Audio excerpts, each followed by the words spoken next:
Paahtomahksikimi nistoanagok natoanshkiaki, nimtok du bigani, istuts at the beaks nidakeskaks. I'm Carleigh Grier-Stewart from Bigani Nation, and I'm working in Paahtomahksikimi, or Waterton Lakes National Park, in a position called a knowledge weaver. And this presentation is just the work that knowledge weaver, the position of the knowledge weaver, and I'll just let Kim introduce herself. Sure. Okay, I'm Kimberly Pearson, or Kim Pearson. Nitaniko Otskyokutokiaki. I'm Carleigh's supervisor, colleague, and I'm really pleased to be here presenting with her today. My position in Parks Canada with Waterton Lakes National Park at Paahtomahksikimi is as a nature legacy ecosystem scientist.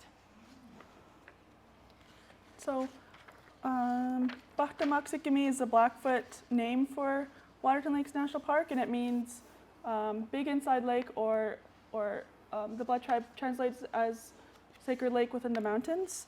So there's a couple different translations, and I think down here it also means St. Mary's Lake. I saw a sign. So you have to bear with me. This computer's kind of slow at switching slides. Okay. So the knowledge weaver position was formed in 2021, and Parks Canada is making concerted efforts to build and strengthen relationships with Indigenous communities, especially within those territories that it operates.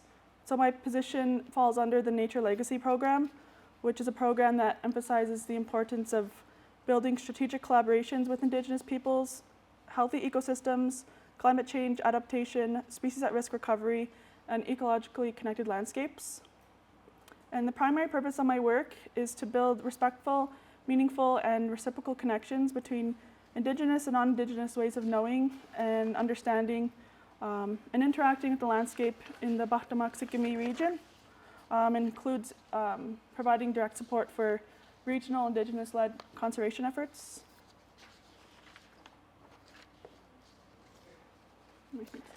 Yeah. So from what we understand, Carleigh's position as knowledge weaver was the first within Parks Canada to be titled as a knowledge weaver, and perhaps the first to be focused entirely on working towards the concept of knowledge weaving, though there are likely positions elsewhere in Parks Canada which have included elements of that work. In 2021, there was a desire to seek guidance from Indigenous knowledge and engaging with Indigenous community members that had been identified within our team by multiple members of the team that we work within at Paahtomahksikimi, such as fire, vegetation, and species at risk restoration. So having a local community member join our team and help to guide us in this seemed to be an obvious step toward that work. At the same time, around that same time, I was communicating with Bigani Lands Department manager about a funding opportunity that had arisen for a collaborative species at risk and culturally significant species focused project. And they had identified a need for capacity and support being built within their team. So I suggested, and there was a lot of enthusiasm about the idea of Waterton Lakes National Park hiring a young Bigani community member who would also work collaboratively with Bigani Lands and the nation and support them in that work and other work as well. So my supervisor at the time was very supportive of this, and he suggested from some recent learning that he'd been doing the title of knowledge weaver, and that has stuck. And then our Indigenous liaison officer is Joseph Manyfingers from the Kainai Nation. And Carleigh had worked with him in 2020 and knew her, and he knew that she was maybe open to more work with Parks Canada, so he suggested Carleigh for this position when he heard about it. And I was very excited when she promptly accepted, and it's been a busy but amazing couple of years since. And just before I pass things back to Carleigh, I just want to note that I admire her in so many ways, including that she had faith in Parks Canada to continue working with us and to step into this brand new position that hadn't really been defined yet, that has been sort of defined and like created sort of on the go, on the fly. And that I also appreciate that Carleigh's hard work and her thoughtful approach and her focus on her culture and relationships in the communities have set her on a positive path, and that's been making her successful and working toward positive change. Thanks. Yeah, since it's a new position a couple years ago, there was not really other positions to look to for guidance within Parks Canada at least. However, as time went on, we began to really understand the realities of this position, and we're still learning different aspects, but we're continuing to navigate what knowledge weaving is, and we're always learning new perspectives. And so its positions mainly focus on these 6 points, including gathering knowledge on focal areas, including INI or bison, species at risk, fire, archaeological site monitoring, invasive plant management, disturbed site restoration, and sustainable harvest of traditional plants. And then provide support and advice to the Waterton Lakes National Park Resource Conservation Team on weaving Indigenous and Western knowledge. Assist in developing opportunities for Indigenous partners to be meaningfully engaged and involved in monitoring, active management, conservation, and restoration activities within the park. Communicate with various audiences, including you all sharing this work, on the innovative position of this program, and focusing especially on youth. And then conduct data collection and analysis and active management activities, provide logistical support, and prepare related communications materials.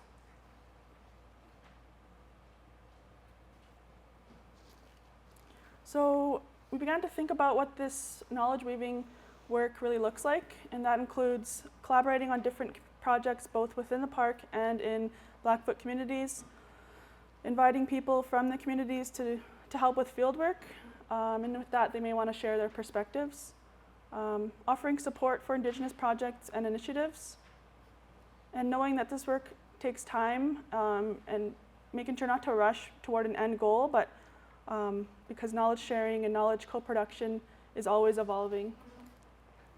And it's important to note that knowledge weaving is not knowledge integration, so finding a way to include traditional knowledge without trying to fit it into a Western scientific view.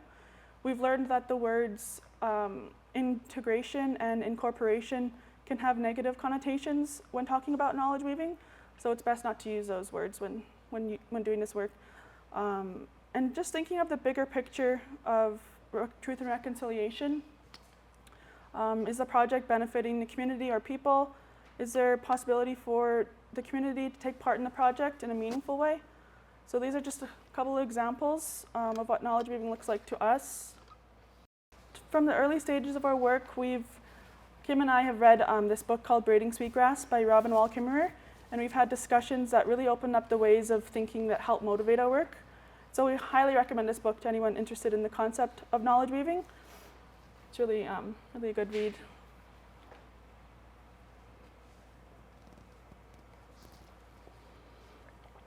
So these are just a few examples of the work that I take part in for the last couple of years. I'll go into detail into each one of these in the following slides. We've also hosted a knowledge weaving discussion group within our resource conservation staff. That's a recurring informal gathering where we discuss relevant papers, media stories, webinars on the topic of knowledge weaving, knowledge sharing, and co-production as it relates to conservation, restoration, and science-based management at Paahtomahksikimi. Oops.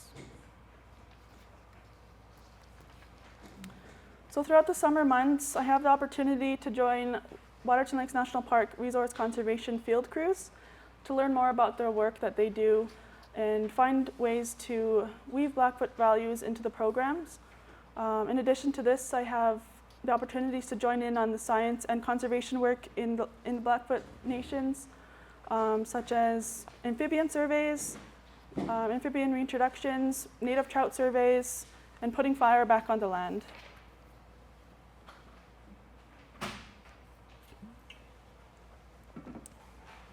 Another project that I'm able to take part in is the Blackfoot Confederacy Native Trout Recovery Project. And this initiative involves building Blackfoot shared leadership in native trout recovery, addressing climate change, non-native species, and habitat loss on Alberta's eastern slopes. And so Waterton Lakes National Park provides funding, logistics, training, and communication support, with the highlight being the Blackfoot Confederacy team members joining Waterton Lakes National Park staff in conducting bull trout surveys. So this photo shows, this is me and my cousin Stephanie, who also works for the park. She's one of the biologists. And this is us conducting bull trout surveys in an area that members of the Blackfoot Confederacy Native Trout Project assisted with. So this is just an example of the innovative work of Indigenous communities combining Western and Indigenous ways of being to address modern conservation issues.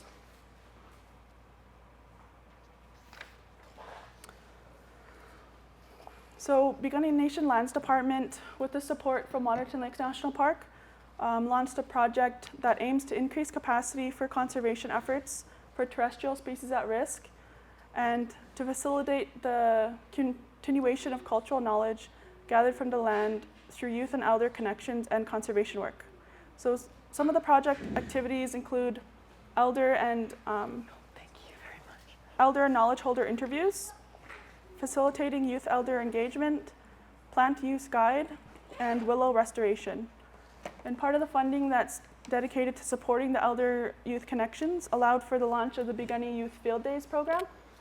And so throughout the summer, Piikani Lands Department and Waterton Lakes National Park co-host dedicated field days where Piikani youth are immersed in land-based learning experiences. And so 150 Piikani youth took part throughout 12 Piikani Youth Field Days over the past couple of summers, both within the park and in Piikani. And it focuses on both cultural and scientific approaches to conservation. And the youth are able to come out to the park and join various Western-based science teams to learn about the conservation and restoration work that's being done in the park and led by Parks Canada, while also being able to go to Piikani and join it with elders to learn on the land about plants, Piikani history, and just cultural stories. So by participating in these field days, the youth are able to connect with the land and the culture and gain experience in conservation work while learning about potential employment opportunities. So as part of this collaborative project, I aim to work for the Piikani Lands Department once a week. I really enjoy this as I'm able to spend time with my community and the youth and make connections. And we just had our first one, Piikani Youth Field Day, a couple weeks ago now, so we're going to be having a few more throughout the summer, at least twice a month. So if you have any Piikani youth that are interested, just contact us. And I just have some photos. Oops. This is the sign-up sheet that we use. I don't have any hard copies here, but just I'll have my email at the end of the slideshow. You could ask if you would like one. But basically, we just have the youth fill out these. They get 3 choices from the list of which their top 3 choices would be for the field experiences. And then we try to accommodate their choices. So some of them include wildlife guardians. So you basically get to join wildlife guardians in patrolling the park for any wildlife or bear jams. The aquatic invasive species station, learning about aquatic invasives and how to check for invasive species on boats and other watercraft. Archaeology, that was a really important one for the youth last year and the year before, because they got to actually find like real artifacts, like they spotted them out. I can show you a few pictures. This is from 2021. Some of the field days we had. We got to go out to Elder Jordan Nochief's residence, and he took us on a little bit of a hike and telling us stories, and the youth really enjoyed that. And then, so we had a lot of different field experiences for the youth, and it's all been really positive feedback. And then last year, in the middle, you can see one of the youth, she found part of a projectile point, and so she was actually able to help in finding those and recording them. So she was really excited about that, and she mentioned that she was kind of motivated to maybe take more classes in archaeology, and so that's what's really important. That's what we're kind of aiming for. And then if they want in the future to work in the park, that'd be really amazing. So now I'll talk a bit about INI and the work that we get to take part in. So since 1952, Waterton Lakes National Park has cared for small herds of bison in its paddocks. And in 2017, the Kenow wildfire forced the removal of the bison. And the INI returned to Waterton's paddock for the first time in February of 2021. So six INI from Elk Island National Park were transported by Dan Fox, a bison specialist from Kainai Nation, and with Parks Canada's support. And in the following July, Kim and I set up wildlife cameras in various locations throughout the paddock. And this allows us to have a better view of just their daily routines and where they spend their time, where they rest. And some of the pictures are actually kind of funny. I don't have any here, but they're just like sticking their tongues out, and it just looks funny to see them in that close. And when spring arrives, it's time to open the gates to the summer paddock. And so we invite Blackfoot elders and Indigenous staff that are interested in taking part to assist opening the gates. And so in addition to this, we were asked to take part in a microbiome study, a gut microbiome study for the buffalo. And this involved Kim and I traveling to both Bigani and Kainai to collect samples of the buffalo scat in order to find out what they're eating and just their general gut health. And so that bottom right photo is collecting buffalo poop. Have to send it away for analysis. Yeah, that's pretty much the work that we do with INI, and it's really meaningful to me. Oh, I do have some photos here. Yeah, the bottom left, you can see its tongue sticking out. So yeah, throughout the buffalo work that we get to take part in, it's really meaningful to me because I get to take part in an INI harvest a couple years ago, and also attend a ceremony so that they can move to a larger pasture in the Kainai herd. So I'm really grateful I get to work with them and be connected to my culture that way as well. So Napi's Garden and Gatoya Seed Bank, I've been helping lead the preparation and implementation of the project. So Napi's Garden is a Kainai Ecosystem Protection Association guided initiative led by Api Samaka or William Singer that provides connection to the land through grassland ecosystem protection and restoration, ensuring that the land is healthy for future generations. And through this collaboration, we will assist in building the capacity of Napi's Garden in completing its vital work and to care for the Paahtomahksikimi region.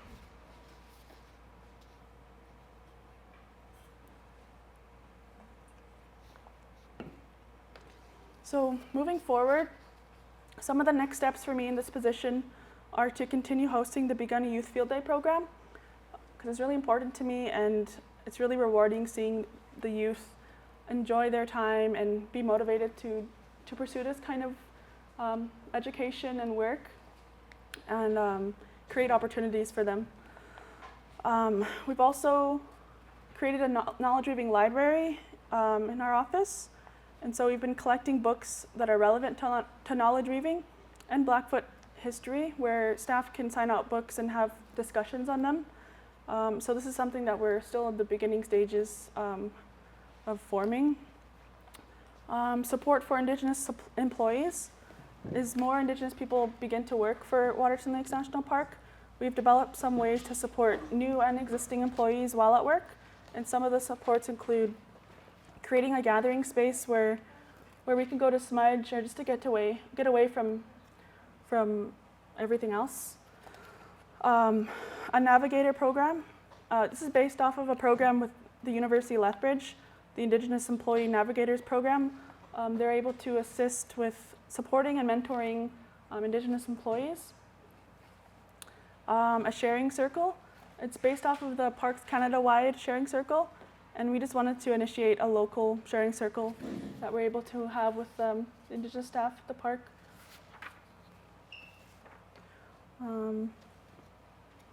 Yeah, so we just want to continue building more partnerships with Piikani and supporting Piikani women in connecting with the land, climate adaptation, and building Piikani bison herd.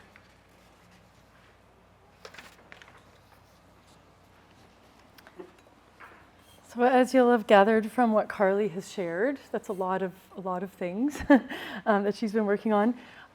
Her position is really vital to Parks Canada and to Waterton Lakes National Park, and our work in shifting our focus away from just the Western way of approaching things for so long, and also in shifting our relationships in a positive way, and also in growing as a national park and as a government.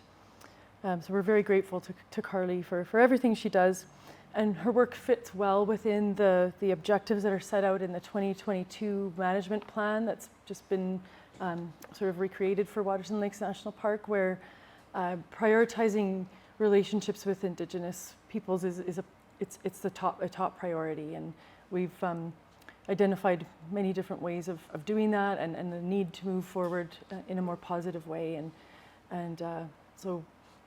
If anybody wants to take a look, it's a very promising document, I think, like relative to past management plans that we've had, and Carleigh's work fits really well within it. And like I said, she's helping us move forward on many of those objectives.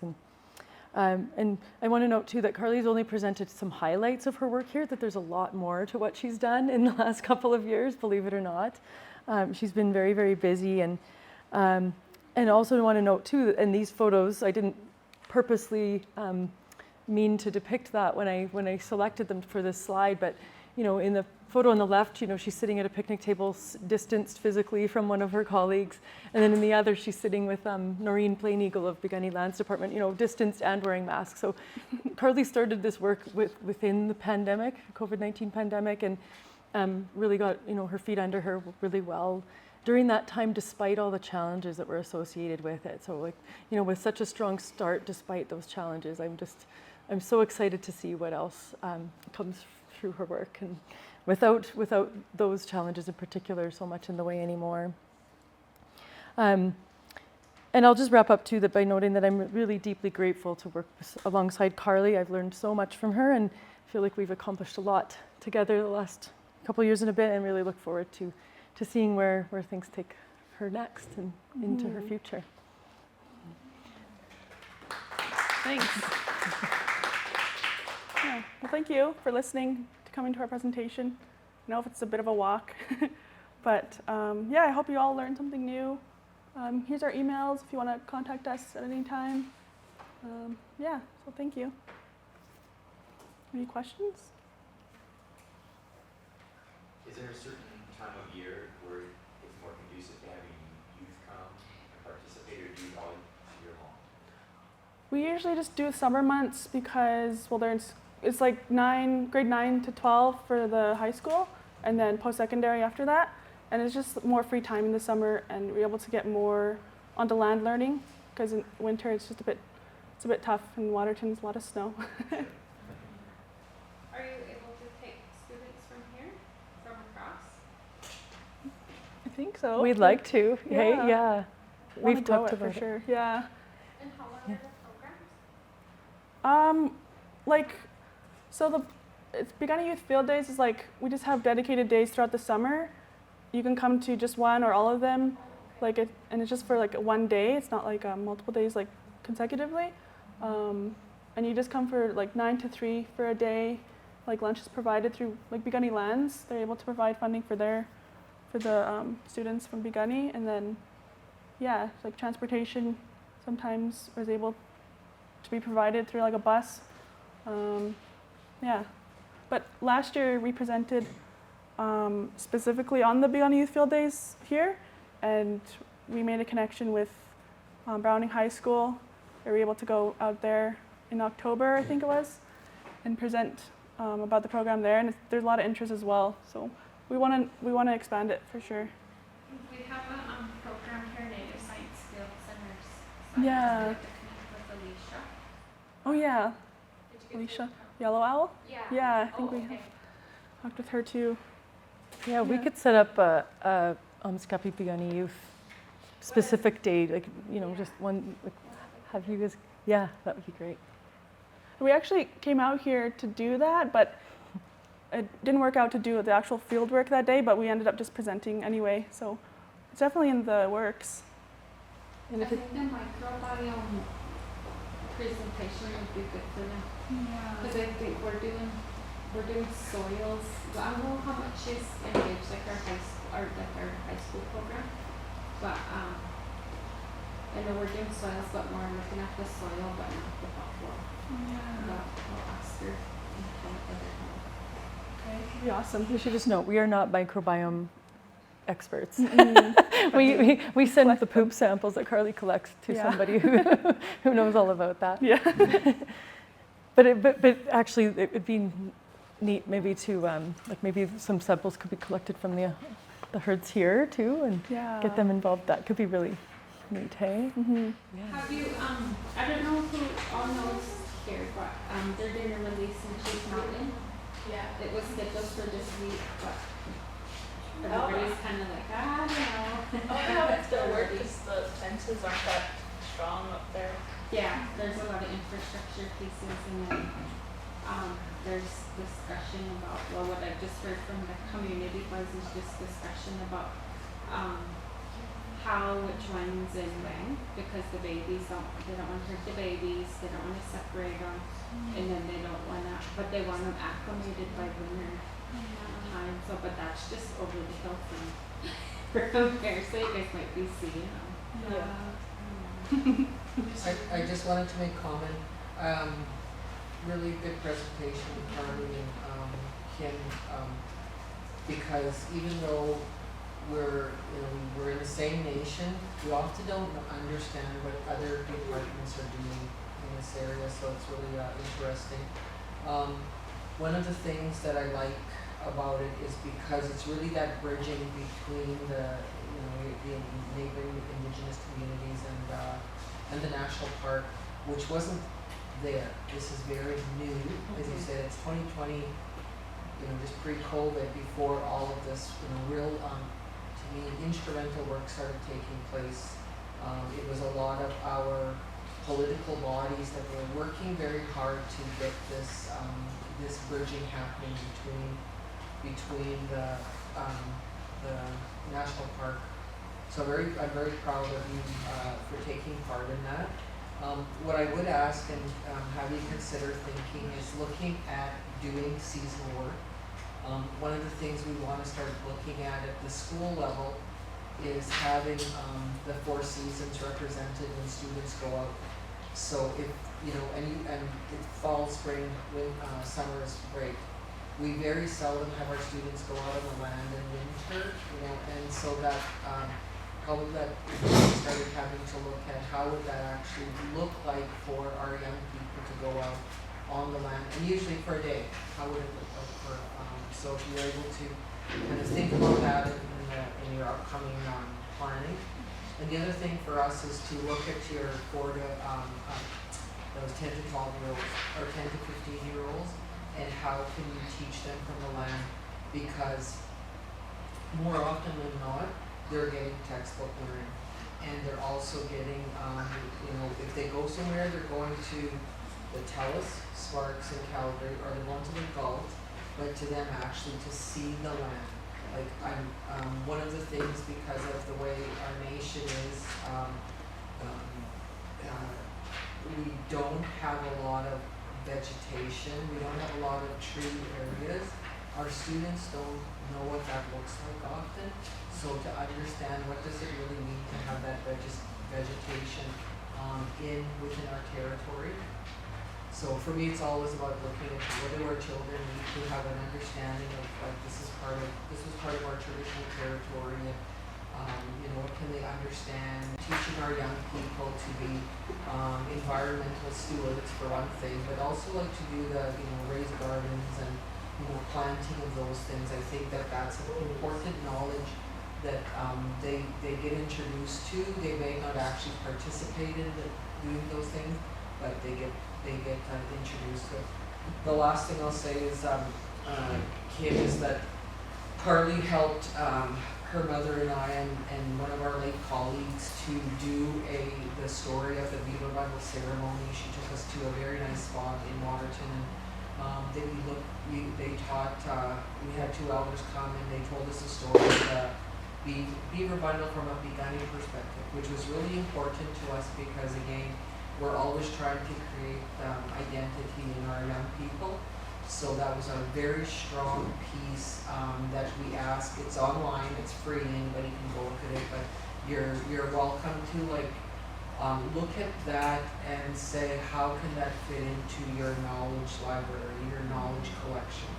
How does that help people understand the importance of this link to us and our creation stories, right? So I think that's part of that knowledge sharing as well. And, in that, like Carleigh did almost all the videotaping for us. If not, I think she did 100%, 110% because our video equipment broke down. Oh, yeah. So we ended up having to rely on the video that she shot that day. But I just think that part of the sharing is really important as well, that there is things that pertain to that specific area. So one of the neat things we know, because we were there, that elder started singing a beaver song, and so he pulls out his drum and he's really singing, and we're just like within seconds, this beaver comes off the island and starts swimming in the direction he was singing the song at, and we're like, hey, look, there's a beaver, like he's coming, he's singing, he understands. But so it was very, amazing for us, but very heartfelt by the elder, that this is the power that these songs and the stories bring. And to have that beaver do that to appear for us was really important. So I just wanted to, really appreciate that, Carleigh's doing this kind of work, because I think somebody with a lot of heart to want to go and work on the land all the time. Thank you, Carleigh. Yeah. Okay. Oh, I have a quick question about knowledge sharing and stuff like that. So, to my understanding, Waterton is where our ancestors, and still currently, I think, used to collect paint and face paint. Is that correct? For like red, ochre, and that wood color? I don't know about the blue, but the red is further north. Yeah, but like in instances like that, like being able to recover that, I know that you have to have like the rights and stuff to it, but like that would be something I think would be very valuable to know and to look out for, and maybe even to try to protect, because like I just wanted to, I guess, to know what your thoughts were on that area. Yeah, I think so too. It's like, I think it's really important to protect. I haven't really seen any or heard of any paint locations, I guess, in the park, but like Waterton's really open to even harvesting if it's not real technical anymore with having to get permission. It's really opening up, and so I think having that protection we should start looking into. I think so too. And when you mentioned the colors, her name, I don't know if you said your name meaning, but it's Blue Rock Woman. She got transferred last year, and that's because she lives by Waterton and an area where blue paint's found. So that's why she was given that name. So I think it's probably in the park too. Yeah, but I think just identifying where it is and just knowing where to find it. So then maybe if an elder came and they were trying to collect it, you could be like, oh, I know exactly where you could find that, or something like that. Like access. Yeah. I would like to see, gosh, I don't remember the word from Lisa's presentation yesterday about being aware.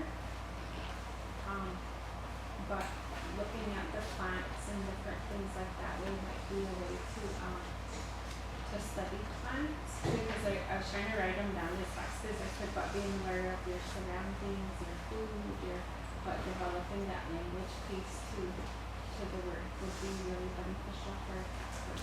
I'd like to see you too. Knowledge of you.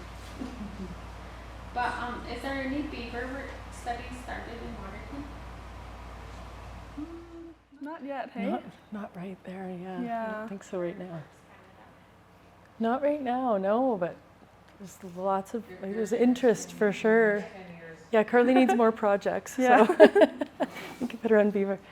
Yeah, that would be really neat. We're open to anything. Yeah. So where Hope lives? But Carleigh, I want to thank you and Kim for this awesome presentation. I feel so grateful to really learn about Waterton, and I am not taking it for granted, but I live very close to there, being from Lethbridge. And the work that you're doing is inspiring. So now that you have an opportunity to inspire youth, maybe I could go back a little bit, and it's probably not very long ago, from your youth. Do you mind sharing who inspired you to actually get into this work? Yeah, I guess it was a few things, like just throughout high school,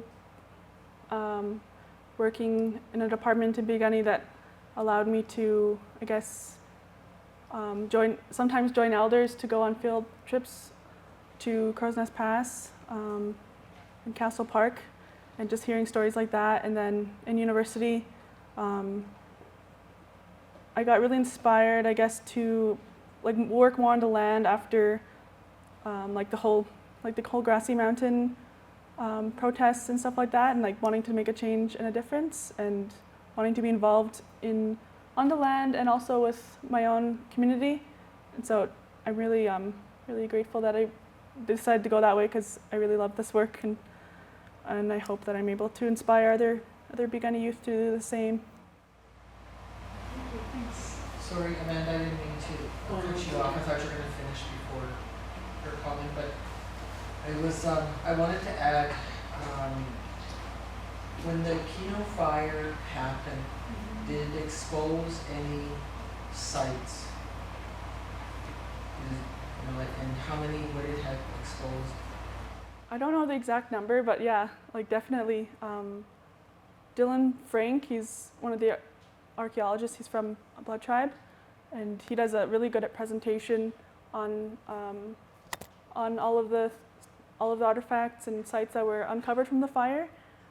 He's done it a lot of times now, so it's really put together now. But I know there's a lot of sites, a lot of artifacts found, and it'd be good to maybe get in touch with Dylan, because he can give you an hour presentation on that and show you pictures and. Or more, multi hours. Plan to spend half a day with him. Yeah. He loves to talk Dylan about Frank. it. Dylan Frank. Yeah, and we should maybe have him come next year, right? Yeah, to he present should. it. Yeah, and I wanted to note too, just linking that to Hope's question, that like Carleigh was just saying, there are hundreds of different sites in the national park now where there are known to be cultural sites and artifacts on the ground, and a lot of them are now covered again by vegetation. They're not as easy to find, but there's a recognition that there's vulnerability there because of the erosion that's happened since the fire, and just sort of exposure, I guess, and they're maybe easier to find. So Parks Canada is thinking about taking care of them. There's conversation about that and how to care for them and respect them, and then also. If there was a paint site, that was known, that, we would do our best to help, to work together to protect it and care for it, but also make it available, right? Just before Yeah. Hope asks her question or makes a comment, we were just sitting with an elder a few days ago, and she was a former beaver bundle owner, and she was talking about the beaver. So I'm going to go back to when we were doing the kind of, if you ever plan to do beaver studies, and the people we had interviewed that day were former beaver bundle holders. So when you in speaking with her, she said the life of the beaver is gonna determine the life of water. If you don't have healthy water, you'll never have beavers living there. And she said, healthy water will always attract the beaver. And she talked about this study that was done where they had actually played sounds from different water areas, like a creek, like a river, like a lake, and they played the sounds. And in there, those the beavers, when they were listening to it, would show certain levels of excitement, whereas other times they had no response. And they started seeing it was they were looking at the different types of water and how polluted that water was when they were creating those sounds. So it was something that came as a consequence of this, wasn't meant to be, but that's what they found out. But it'd be just interesting to have those people that are very much aware of water, and some of them are elders, but they know water stories well, but they know that water ecology very well. They're not just beaver people for nothing. They're meant to have that knowledge. So just wanted to add that. I have a quick question. Talking about fire. One of the youth field days, it looked like you guys were starting fires. I think that's so important to for renewal. How does that look like for the youth? What do they do on those field trips or field days? So the field days with the youth, with the fire team, it's more of learning what the fire team does, learning all the tools. Have Jaden Smalllegs works there. He's one of the fire crew leaders. I have to use this. Okay, I'll try and go back. And yeah, he really enjoys working with the youth too, showing them what they do. And then the photo we showed with the fire burning, that was part of Blood Tribe Timber Limit. Is that it? Yeah, this one? Yeah. Blood Tribe Timber Limit prescribed fire on the timber reserve. And so we're able to help out with that, and wherever we can help out, like just being there is, we took some training in 2021 to be able to go there. And so, yeah, we don't have the youth here, but maybe that could be a goal, like having them trained or something like that. I think that's so important to have the prescribed fires, just so that you don't have a big giant fire like they did in Waterton, I think that's just really important to do. Yeah, I think that was really, really awesome day, because like it's exactly what they were doing it for, because they just wanted to regenerate the area and also protect it from like really massive fire, I guess. Probably helps with invasive species like knotweed. Yeah.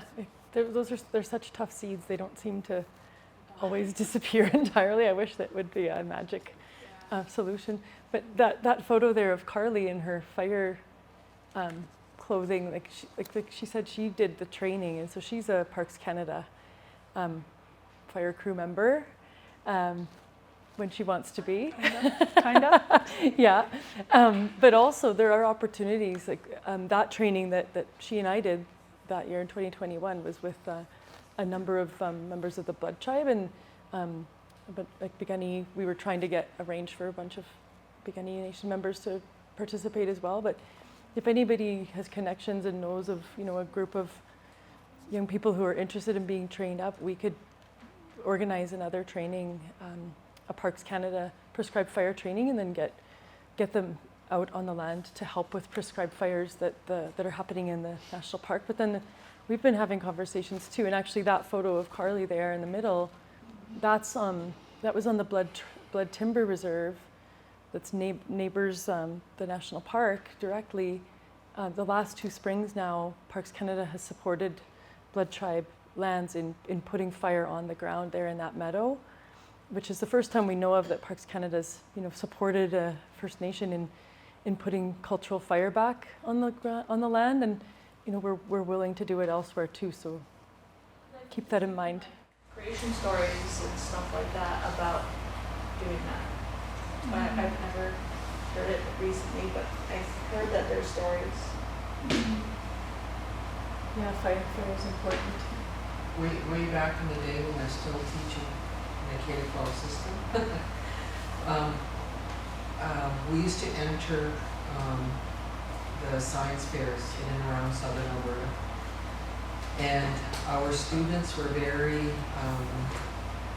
thoughtful, I guess, in their project ideas. But one year we had 2 young ladies that had decided to discuss prescribed burns. And what they did was they went and they interviewed elders regarding the prescribed burns. And these are students that were in grade 6. And they did prescribed burns, and they found out that yes, Blackfoot people always did prescribed burns. Why? Because if they were going to do prescribed burns, if they went and they did it in the east part, then they knew next summer there was going to be tall grass, buffalo were going to be there, it was easier to hunt off the land. And then once that area was used up, they would let it sit. They would go to another area to do a prescribed burn. So they knew the following year, and that was, the late Alan Card always said, don't ever call us nomadic, because nomadic people wander around aimlessly. That's really the He said we had purpose, and every time we traveled, he said, so it gave us purpose to go to a specific area of our traditional territory when they would do prescribed burns, so we could go hunt, because not all areas had buffalo jobs. So that was one of the things that that he talked about was we were not nomadic, we had purpose when we traveled, but also the other one was to talk about these young people having that ability to think critically about their environment and why animals did the things they did. So I just think coming back in and talking to our young people about those things that sometimes we get stuck in areas like let's say in our region like sports, whereas there's many that are really well suited to be scientists, and sometimes they don't get the attention that needs paid to them. So always having people like Carleigh come in and speak to our young people, like I would love to hear this Dylan Frank and what he's found here. So giving them that opportunity to be those mentors in our schools. And just to add to that, Jaden Smalllegs is from Piikani Nation. He's part of the Waterton's fire team. He's actually a crew leader. He has a crew of 3 others as well, and so he's a leader in fire, and he could be a great inspiration to youth as well. Yeah. I just remembered your other question, Lisa, about, or not question, comment about, trying to include younger kids in the field days. And the reason we chose 9 to 12 is just because the field days are more independent, and we just felt like that age group was able to go on a full day hiking and doing all these field activities by themselves without the supervision of us, or chaperones. But we also could do big group field days where we can just kind of bring them around and talk with them, so that it could be younger students as well. Well, thanks everyone. Thank you, John.